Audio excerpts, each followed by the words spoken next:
Assalamualaikum and hi. I will start our presentation with an executive summary. Let's begin.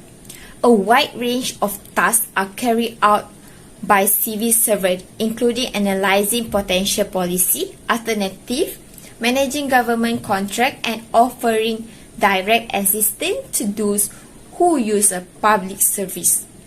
Government must consequently have a workforce with a variety of diverse skill set in order for it to function properly.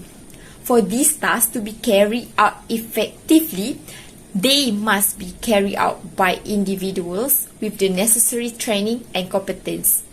Organizational cronyism is the practice of granting favors to friends, co-workers, and associates based on personal relationship and connection rather than real performance standard. When there is a cronyism in an organization, certain employees are given preferential treatment while non-cronies are ignored. There are various ways to define corruption behavior. A simple example is it is unethical to take a gift while serving in a government position or as a representative. Next, let's move on to the issue summary.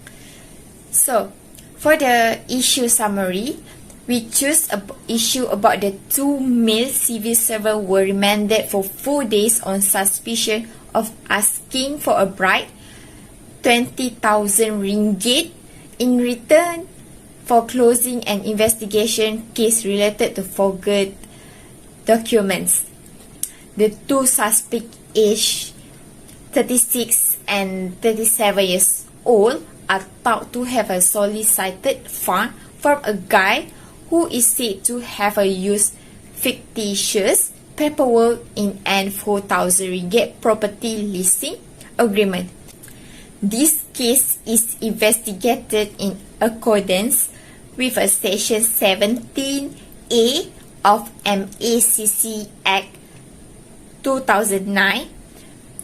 A 21 years old restaurant cashier who are accused of receiving a bribe of 15,000 that was placed into his bank account was also remanded for 4 days in separate case.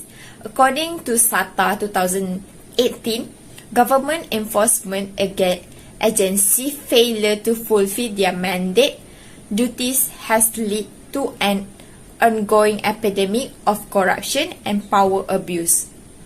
Let's move on to the next presenter. Hi, my name is Nur Adlina Bt Adnan with metric number 282102. So, a utilitarian might argue that when corruption benefits more people in a society than it harms, so it is morally justifiable. According to a utilitarian, corruption is acceptable when it optimizes the individual happiness of the population as a whole. Therefore, from a utilitarian perspective, whether or not corruption activity can be ethically acceptable depends on the outcome of the action. Relating to the case from the article, two civil servants are taking 20,000 ringgit in return for closing an investigation case related to forged document. Looking from the utilitarianism perspective, their actions are considered as ethically permitted because they are gaining benefits from the bribe and no one will have problem by doing so because it is only regarding closing an investigative case related to a forged document. So the pleasure would probably overweight the suffering in this situation. So because of this, a utilitarian might occasionally defend corruption. My name Fatin Syuhaida binti Ismail, metric number 276942. I will talk about some advantage of utilitarianism. The first advantage is critical because it refuses to obey the applicable moral norm or rule and instead demands responsibility for why something is not allowed or required. The demand of responsibility makes the decision maker not wash his hands, but demand that we act in such a way that the consequences meet the interest and hope of as many people as possible. Thus, this ethic contains the principle that humans are responsible for each other. That fellow is person affected by the consequences of the action. The second advantage is universal, which means that it considers the general interest of profit rather than the moral actor's personal interest of profit, as ethical egoism does. The principle of profit motivation is not emotional, but in principle based on the basis of universal or general interest. Therefore, his vision is essentially social in nature. So, utilitarianism has elements that are suitable for human morality. As a social being, it can also be said that morality is not a rigid and blind obligation based on foreign authority, but is moderate and based on concrete needs that are held together. The third advantage is rational, because it demands that existing regulations be held accountable based on their benefit to many people. And if that is not the case, the regulation should be released. It opens up the selection of moral decisions to dialogue and argumentation so that we can see first the relevant aspect to use. In other words, rationality or moral reason is concrete because it involves instinctive needs and can be felt directly. These instinctive needs are profit, pleasure, happiness, and well-being. Next, utilitarianism brings a moral, rational, ethical principle, prioritizing the social aspect, the good of as many people as possible, and emphasizing the aspect of universality. As Roman Magis put it, utilitarianism is a high-quality ethical principle because it is the conclusion of our obligation to be responsible toward others. That is, we should always take a good attitude towards everyone. My name is Nur Adlina Bt Adnan 2812329. Immanuel Kant said that each individual has a right to external freedom by virtue of his humanity. One should always respect the humanity in others, and that one should only act in accordance with rules that could hold for everyone. Contemporary rights assume that in a universal moral principle, each person has certain basic rights. According to the case, two civil servants were suspected of asking for a bribe for closing an investigation case related to forged documents. They asked for 20,000 for private gain.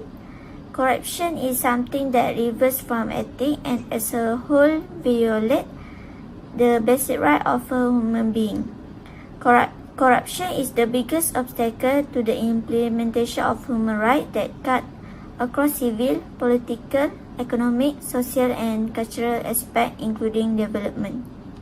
This is because corruption violates the most basic principle of human rights, namely transparency, accountability, integrity, anti-discrimination and access to be involved in every aspect of society. The livelihood, right, health, freedom and occasionally, even life can be lost to corruption. It weakens the rule of law, democratic liberties and public confidence in the government. Corruption can lead to unstable right to the community. There are many definitions of justice. One of the earliest definitions was given by Aristotle, and his definition is equal should be treated equally and unequal unequally. Second definition was given by Chamberlain. He said that justice is one of several virtues, and everybody will stand up for a version of justice that places them in the right and their adversaries in the wrong. Third definition was given by John Rawls, and he said that justice is fairness. This we can say that justice can be defined by an average person as the proper punishment for a crime. A philosopher might interpret justice as morality. The implementation of the law may be considered justice in the eyes of a lawyer. And justice is not a static idea, rather it is an evolving idea. In everyday speech, the concept of justice refers to receiving which one is due, fairness, moral uprightness, and equality.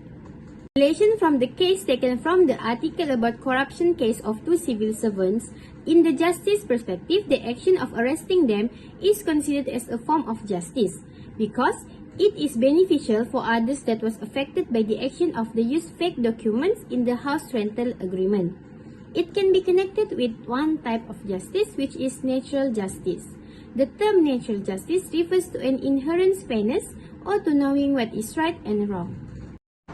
Justice as an ethical proof in the leadership and business practices is where individuals receive equal treatment in the society, regardless of their creeds, racial background, professional rank, or even their social class. Justice means giving each person what he or she deserves, or in more traditional terms, giving each person his or her due. Justice and fairness are closely related terms that are often used today interchangeably. Corruption in the judicial system breaks the basic principle of the equality before the law and deprive people of their right to a fair trial. In a corrupt judicial system, money and influence may decide which cases are prioritized or dismissed. So now we will talk about how justice affects civil corruption and cronyism. Corruption in the judicial system breaks the basic principle of equality before the law and deprive people of their right to a fair trial. In a corrupt judicial system, money and influence may decide which cases are prioritized or dismissed. Perpetrators may get away unpunished, while victims are left with no answer and no justice. Simple reform can prevent this. An independent body and public oversight can guarantee that appointments in the judiciary are based on merit rather than favoritism. Judicial personnel should be adequate, trained, and receive fair salaries and pension to make them less vulnerable to bribery. Judge personally liability for decisions should be limited and to protect them from pressure by powerful interests. Only credibility and transparent investigation should be conducted against them. So now we will talk about how to overcome civil corruption and cronyism and have justice. First, provide research and evidence that analyze the systematic failure that compromise the integrity, independence, and accountability of the judiciary. Second, support government and policy makers to build a strong, independent, and accountable judiciary and law enforcement together with our international, regional, and national partners. We push for the adoption, monitoring, and enforcement of anti-corruption law and standards. Third, encourage and educate practitioners to stand up for integrity in the judiciary and to demand change in attitude and practice because change must come from within the system. Lastly, we should mobilize citizens, offer them channel to voice their concern and hold the judiciary accountable. That's all from me. Thank you. Lesson learned from that issue. Integrity is a necessary for both personal success and the development of leadership abilities. People with integrity will earn the respect and profound trust of the people they interact with the community as well as from their peers, mentor, leaders, and superior. They are held in high regard and are expected to act morally. Due to the positive value that have been upheld, they are able to strike a balance between respect and accountability and share their principle with others in order to be seen as a trustworthy and respected individual. In conclusion, it can be said that morality comes from within a person, particularly those who possess self-control and inner power. Pure values are requirement for the integrity of a government's administrative apparatus, the public sense of openness, and they serve as a yardstick for trust in an individual in the political sphere.